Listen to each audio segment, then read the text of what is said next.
아시시 성 프란치스코의 전기, 세 동료들이 쓴 전기. 제9장 실베스테르 형제를 부르신 방법과 수도원에 들어오기 전에 그가 본 환시.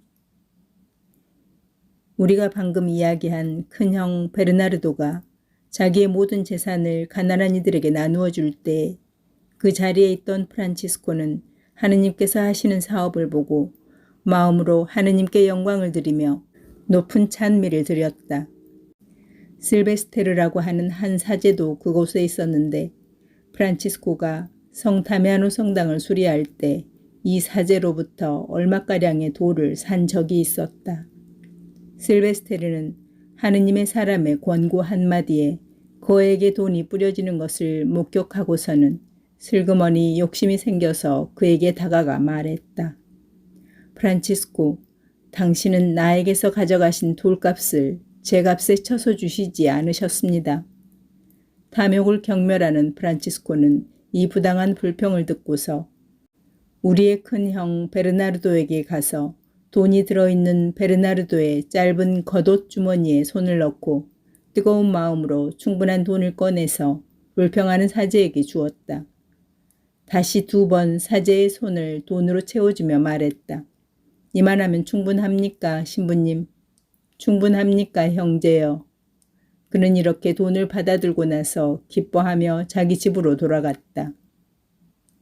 그러나 며칠이 지나자 그 사제는 하느님의 이끄심으로 복되신 프란치스코의 행위를 곰곰이 되새겨보기 시작했다.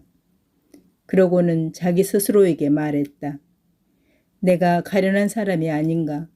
이만한 나이에 그토록 재물에 탐욕을 부리다니.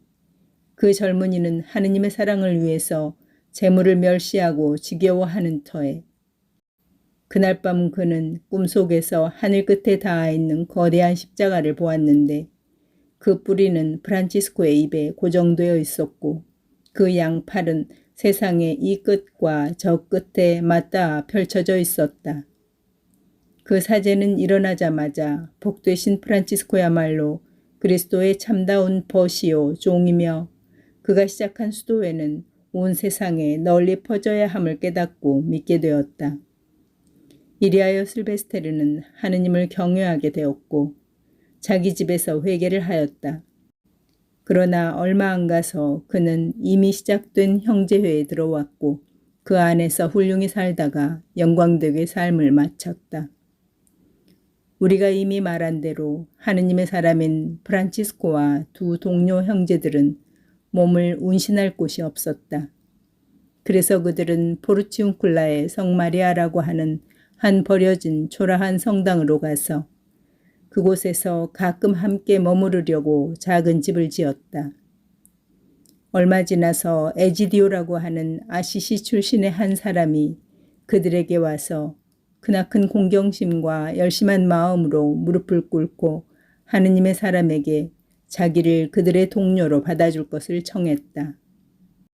대단히 성실하고 열심해 보였고 하느님으로부터 많은 은총을 가져오리라고 여겨져서 사실 곧 그렇게 되었지만 하느님의 사람은 그를 아주 기꺼이 받았다. 이 네 형제들은 성령의 헤아릴 수 없는 기쁨과 즐거움으로 뭉쳐져 있었으나 더 큰 발전을 위해서 서로 헤어져야만 했다. 복되신 프란치스코는 에지디오 형제와 안코나의 마르키아로 갔고 다른 둘은 다른 지방으로 들어갔다. 그들은 마르키아로 가면서 주님 안에서 크나큰 기쁨에 흥겨워하였고 성인은 크고 맑은 목소리에 프랑스 말로 하느님께 찬미의 노래를 부르면서 지존하신 분의 선하심을 찬양하고 또 영광을 드렸다. 그들은 가난 부인의 복음의 밭에서 크나큰 보화를 찾아서 만나기나 한 듯이 기쁨 중에 있었고 가난 부인의 사랑 때문에 현세적인 모든 것들을 거침없이 그리고 기꺼이 똥으로 여기고 전시했다. 성인이 에지디오 형제에게 말했다.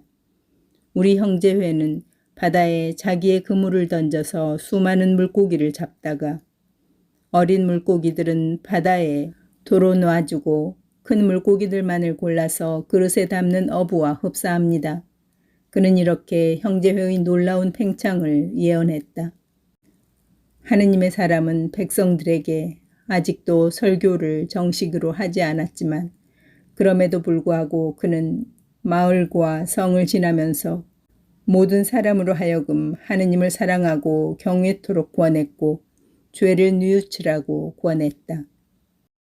또한 에지디오 형제는 프란치스코가 청중들에게 대단히 훌륭한 영적 권고자이니 프란치스코를 믿으라고 그들에게 권유했다. 사람들이 이 말을 듣고 나서 말했다. 이들이 누구인가?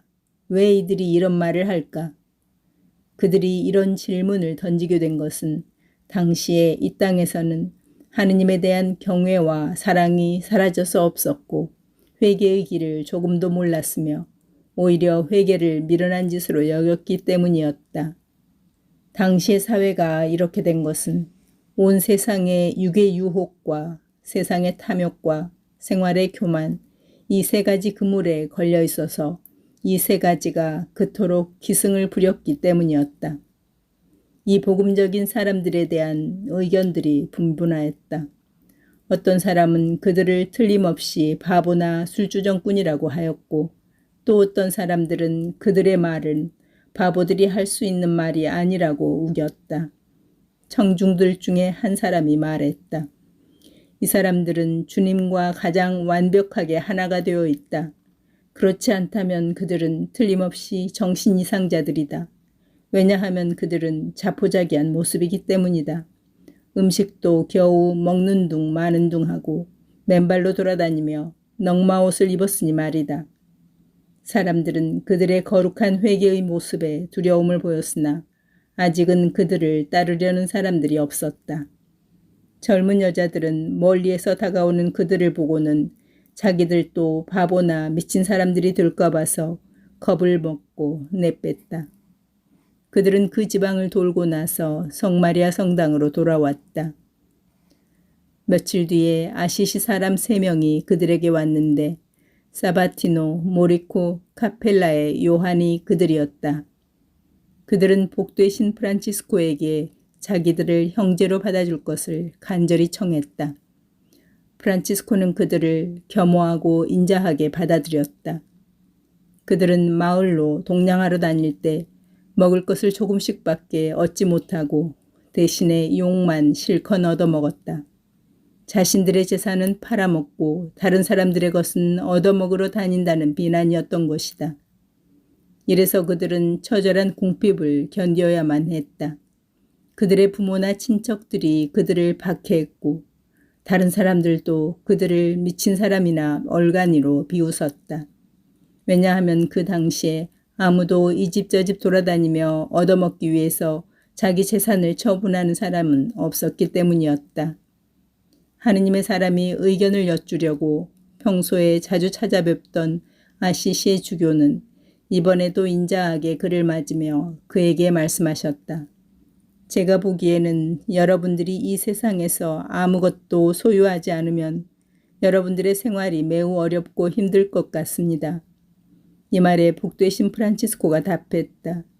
주교님, 만약에 저희가 재물을 소유하게 되면 그 재물을 지키기 위해서 우리에게는 무기가 필요하게 됩니다.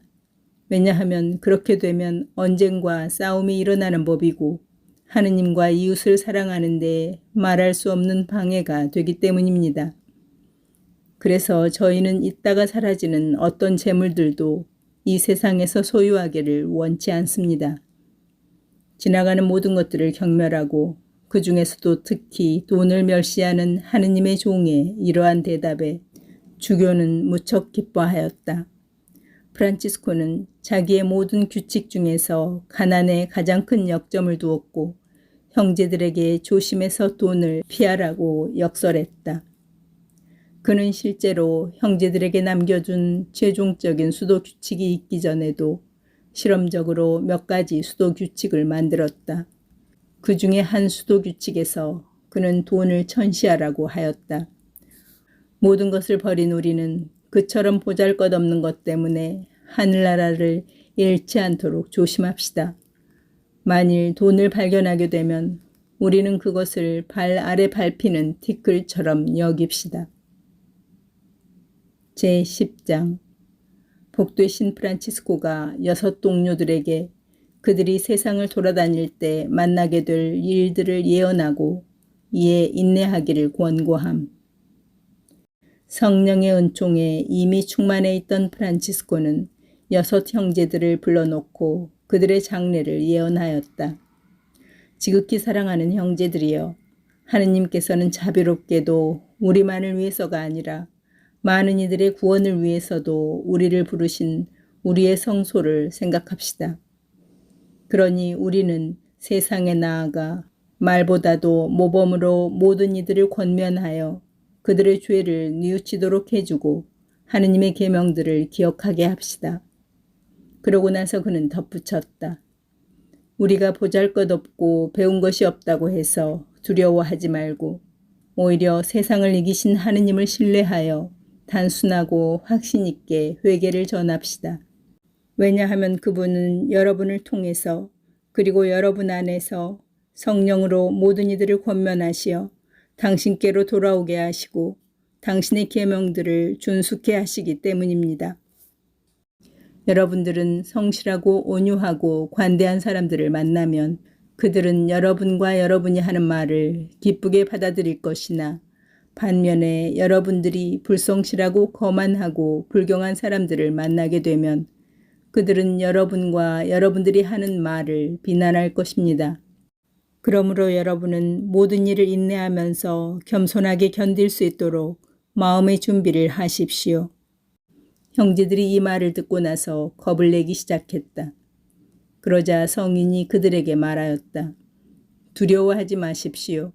조만간 현명하고 고귀한 사람들이 우리에게 올 것이며 그들이 우리와 더불어 왕들과 왕자들과 당신의 가족을 온 세상에 늘려나가시고 키우시는 주님께로 돌아올 것입니다.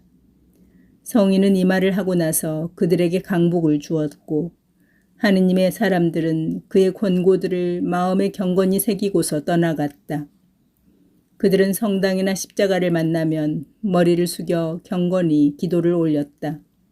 그리스도님, 주님의 거룩하신 십자가로 세상을 구속하셨사오니 우리는 온 세상에 있는 당신의 모든 성당에서 주님을 흠숭하며 찬미하나이다. 그들은 십자가와 성당을 보면 어디에서나 항상 그곳을 하느님이 계신 곳으로 믿었다.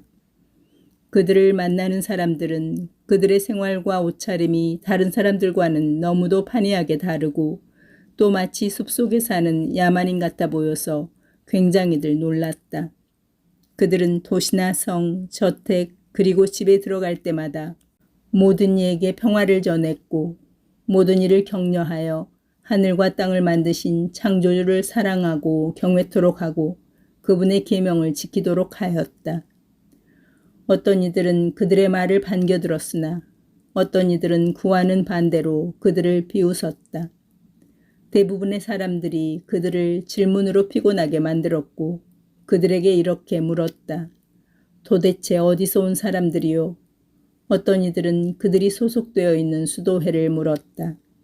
그런 수많은 질문에 대답하기란 피곤한 일이었으나 그들은 단순하게 자기들은 아시시 출신의 회계자들이라고만 대답했다.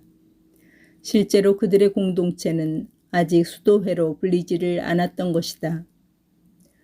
많은 이들이 그들을 사기꾼이나 정신병자로 몰았고 그들을 도둑으로 판단하여 그들이 자기들 집안에서 물건을 몰래 가지고 달아날까 봐 두려웠던 나머지 자기들의 집에 들이기를 꺼렸다. 그들은 수많은 곳에서 수많은 고초와 모욕을 받았으며 성당의 회랑이나 집들의 처마 밑에서만 따뜻한 영접을 받았다.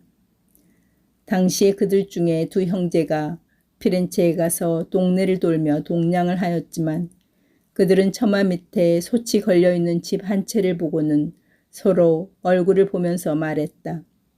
여기서 하룻밤 쉬어갈 수 있겠는데 그들은 하느님의 사랑으로 그 집 여주인에게 자기들을 그 집에 받아달라고 청하였으나 그 여주인은 거절하였다.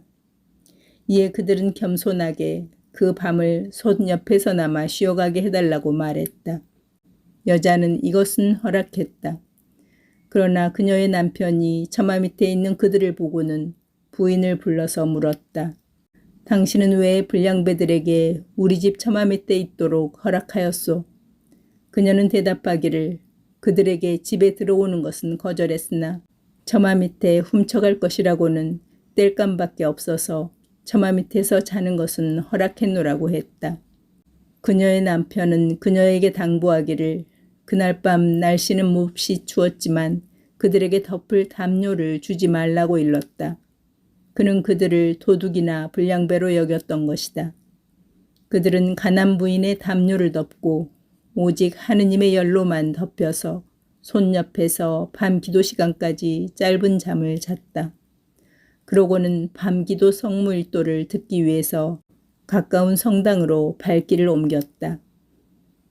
날이 밝자 집 여주인이 바로 그 성당에 와서 계속해서 열심히 기구를 드리고 있는 형제들을 보고는 속으로 말했다. 남편 말대로 이들이 불량배들이나 도둑들이라면 그들이 저토록 경건히 쉬지 않고 기구를 드리지는 못할 것이다. 그 여자가 아직도 이런 생각에 빠져 있는데 마침 그때 귀도라고 하는 사람이 성당 안에 있던 가난한 사람들에게 적선을 하고 있었다. 그 사람이 형제들 앞에 와서 다른 가난한 사람들에게 주듯이 돈을 주려 하자 그들이 돈을 거절하여 받기를 원치 않았다. 그러자 그가 형제들에게 말했다. 왜 당신들은 가난하면서도 다른 사람들처럼 돈을 받지 않는 거요? 베르나르도 형제가 대답했다. 우리가 가난한 것은 사실입니다.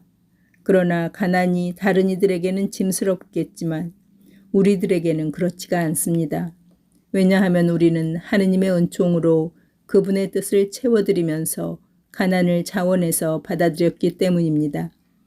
그러자 그 사람은 감탄에 맞지 않으면서 그들이 전에 재산을 소유했는지를 묻고는 그들이 재산을 많이 가지고 있었지만 그 모두를 하느님의 사랑으로 가난한 이들에게 나누어 주었다는 사실을 알게 되었다.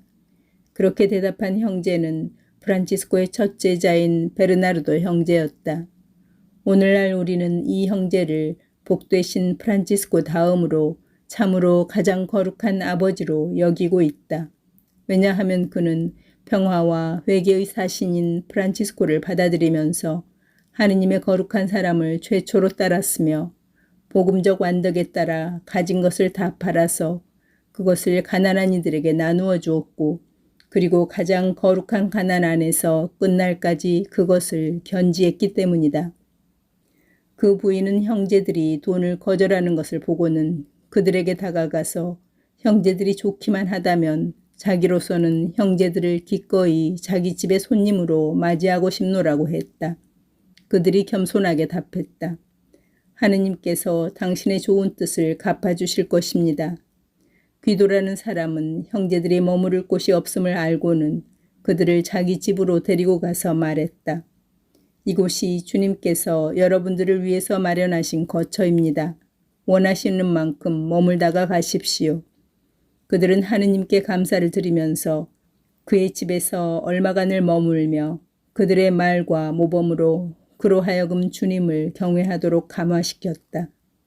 이리하여 귀도는 많은 물건들을 가난한 이들에게 나누어 주었다. 귀도만은 그들을 이처럼 후하게 대접했지만 어른에서 아이에 이르기까지 많은 이들로부터 비난과 모욕과 심한 천대를 받았다. 때때로 사람들은 형제들의 보잘것없는 옷까지 빼앗아갔다. 이러한 일이 일어나면 하느님의 종들은 벌거벗긴 채로 있을 수밖에 없었다.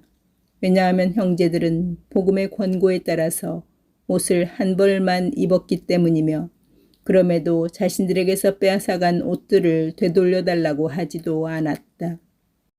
어쩌다 그들 중에 누가 동정심이 일어서 빼앗아간 옷들을 되돌려주려고 하면 형제들은 그제야 반갑게 그것을 받았을 뿐이었다. 어떤 이는 형제들에게 진흙을 던지기도 했고 어떤 이는 형제들에게 함께 놀자며 손에 주사위를 쥐어주기도 했다. 어떤 이는 형제들의 모자를 등 뒤에서 잡아당겨서 형제들을 꼼짝달싹도 못하게 끌고 다녔다. 이와 비슷한 희롱들이 형제들을 천하게 여겼던 사람들에 의해서 저질러졌고 그들은 형제들을 자기들 마음대로 괴롭혔다. 그들은 배고픔과 목마름과 추위와 헐벗음과 수많은 형극의 고난과 고뇌를 참아받았다. 그들은 모든 일을 꿋꿋이 견디어냈고 복되신 프란치스코가 권고한 대로 인내했으며 근심하지 않았고 혼란에 빠지지 않았으며 그들에게 악행을 저지르는 자들을 절대로 저주하지 않았다. 오히려 복음적 완덕에 이른 사람들처럼 큰 이득을 보고서 주님 안에서 크게 기뻐했고 시험과 환난 안에 있으면서 모든 것을 기쁨으로 여겼고 이러한 박해를 받으면서도 박해하는 자들을 위해 복음의 말씀대로 정성껏 열심히 기도드렸다. 제11장 4명의 형제들을 받아들임, 그리고 초기 형제들의 서로 간의 열렬한 사랑, 그리고 그들의 열심한 노동과 기도와 완전한 순종. 이제 사람들은 형제들이 박해를 받으면서 얼마만큼 즐거워하는지를 목격하였고 그들이 기도에 얼마나 정성을 다 바치는지 또 돈을 거절하고 돈을 지니지 않고 다니며 서로서로 얼마만큼 사랑하는지를 직접 보았다. 많은 사람들이 이러한 일들을 보고 나서 형제들이야말로 예수 그리스도의 진정한 제자들임을 깨닫게 되었고 그러고는 마음의 양심의 가책이 일어서 형제들에게 다가와서 전에 자기들이 상처와 모욕을 준 일을 용서해 달라고 청하였다. 형제들은 다음과 같이 말하면서 그들을 마음으로 받아들였다. 주께서 당신을 용서하십니다. 그러고는 그들에게 그들의 구원을 생각해 보라고 유익하게 권유했다. 어떤 이들은 자기들을 형제들의 동료로 받아줄 것을 요구했다. 형제들의 수가 얼마 되지 않아서 6명 모두가 복되신 프란치스코로부터 새로운 형제들을 받아들일 권위를 위임받았으므로 그들은 새 형제들을 자기들의 공동체에 받아들였다. 그러고 나서 그들은 약속한 시기에 그들과 함께 포르치움굴라 성마리아 성당으로 갔다. 형제들은 모두 다시 서로 만나게 되자 그 후로는 악인들에게서 받은 상처를 잊은 채 반가움과 기쁨에 넘쳤다. 그들은 영혼의 원수인 모든 게으름을 자기들에게서 완전히 내쫓으려고 매일 기도와 손일을 했다. 그들은 한밤중에 열성적으로 일어나서 한없는 눈물을 흘리고 한숨 지으며 매우 열심히 기도했다. 그들은 마치 어머니가 외아들을 보살피듯이 그렇게 서로가 사랑하고 염려했으며 서로에게 봉사했다. 사랑이 그들의 가슴 속에서 강렬하게 타올랐기 때문에 그들은 예수 그리스도의 사랑을 위해서뿐만 아니라 형제들 중에 그 누구의 몸과 마음을 위해서도 자기들의 목숨을 바치기가 쉬운 듯 했다. 어느 날 두 형제가 자신들에게 돌을 던지기 시작하는 미친 사람 하나를 만나게 되었다. 한 형제가 다른 형제에게 돌이 겨냥되는 것을 보고는 그 즉시 자기가 그 돌을 막았다. 차라리 그 형제보다는 자기가 돌에 맞기를 바랐던 것이다. 그들 서로의 사랑이 이처럼 깊었기에 서로는 서로에게 목숨을 바칠 각오가 되어 있었다. 형제들은 겸손과 사랑으로 다져져 있어서 마치 자기의 아버지나 주인을 공경하듯이 서로 공경을 했으며 또한 특별한 일을 하기 때문에 아니면 직책이나 받은 능력 때문에 우대를 받는 형제들은 모두 자신을 순종에 온전히 내맡겼으며 윗사람들의 뜻에 항구하게 자신을 맡겼다. 그들은 명령의 옳고 그름을 가리지 않았고 명을 받은 것은 그것이 어떤 일이건 간에 그것을 하느님의 뜻으로 여겼다. 그러므로 순명을 채우는 일은 그들에게 수월하고 기분 좋은 일이었다. 각자는 스스로를 책하면서도 다른 형제들을 조금도 책하지 않았고 그렇게 그들은 육신적 사욕을 눌렀다. 어느 형제가 어쩌다 말을 실수해서 그 말이 다른 형제를 괴롭혔을 경우에는 그는 이 일이 너무도 양심의 가책이 되어 자기의 잘못을 땅에 엎드려 겸손히 고백했고 그 형제의 발을 자신의 입에 넣을 때까지 안절부절 못했다. 만일에 마음의 상처를 받은 형제가 상처를 준 형제의 입에 자신의 발을 넣기를 싫어한다고 할 때 상처를 준 형제가 고위 성직자이면 상처를 입은 형제에게 순종으로 자신의 입에 그의 발을 넣으라고 했고 상처를 준 사람이 밑에 형제인 경우에는 밑에 형제가 고위 성직 형제에게 그렇게 명령해달라고 부탁했다. 이렇게 그들은 그들 사이에 있는 모든 원한과 악행이 사라지도록 머리를 짜냈고 서로 간의 완벽한 사랑을 늘 유지하도록 노력했다. 각각의 형제는 악행을 덕행으로 막았고 우리 주 예수 그리스도의 은총으로 서로 도와가며 살았다. 그들은 어느 것도 자기 것이 되게 하는 소유를 요구하지 않았다. 한 형제에게 책이나 물건이 생기면 사도들의 전통과 실천에 따라서 그들도 공동으로 사용했다. 형제들은 참다운 가난 안에 살았고 그들은 하느님 때문에 받은 물건에 대해서 관대하고 대범했으며 하느님의 사랑 때문에 물건을 요구하는 사람들에게는 기쁘게 그것을 내주었고 특히 자신들이 얻어온 동량도 가난한 이들과 나누었다. 그들이 길을 걸을 때 거지가 그들에게 하느님의 사랑으로 구걸을 해와도 줄 물건이 없으면 자신들의 초라한 옷을 잘라서 주곤 했다. 어느 때는 수도복에서 모자를 잘라서 떼어주었고 어느 때는 복음을 실천하기 위해서 옷소매나 아니면 수도복의 한 귀퉁이를 잘라내서 주었다. 청하는 누구에게나 주십시오. 어느 날 한 가난한 사람이 형제들이 가끔 거처하던 포르치운쿨라의 천사들의 성마리아 성당으로 와서 그들에게 동량을 청했다. 마침 그곳에 어느 한 형제가 세속에서 입었던 외투 하나가 걸려 있었다. 복되신 프란치스코가 그 형제에게 그 옷을 거지에게 주라고 하자 그는 즉시 기쁜 마음으로 그렇게 했다. 그 형제가 자신의 옷을 그 가난한 이에게 주면서 보여준 공경심과 열심함 때문에 그 동량이 하늘에 간합된 때문이었는지 여하튼 그 형제는 새로운 기쁨에 젖어들었다. 세속의 재물을 많이 소유한 부자들이 형제들에게 오면 형제들은 그들을 기쁘고 반갑게 맞이했으나 그들을 악행에서 돌아오도록 했으며 회개로 부르려고 노력했다. 형제들은 장상에게 자기들을 고향에 가지 않게 해달라고 청하였는데 이는 가족의 사랑을 피하기 위한 것이었고 친척들과의 교제를 피하기 위한 것이었고 예언자의 말씀을 실천하기 위한 것이었다. 저는 제 형제들에게 남이 되었고 제 어머니의 소생들에게 이방인이 되었습니다. 형제들은 재물을 탐하지 않았고 이 세상을 사랑하는 자들이 탐닉해온 지나가는 것들을 하찮게 여겼기 때문에 가난 안에서 대단히 즐거워할 수 있었다.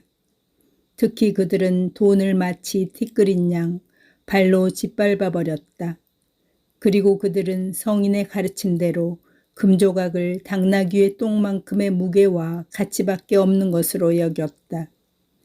형제들 사이에는 도무지 슬픔이 설 자리가 없어서 주님 안에서 한없이 즐거워했다. 세상과 멀어지면 멀어질수록 하느님과의 일치는 더더욱 가까웠다. 그들은 십자가의 길과 정의의 오솔길을 따라가면서 자기들의 뒤를 따라오는 사람들에게 평평하고 안전한 길을 터주기 위해서 회개와 복음 실천의 좁은 길을 방해하는 장애물들을 제거해 주었다.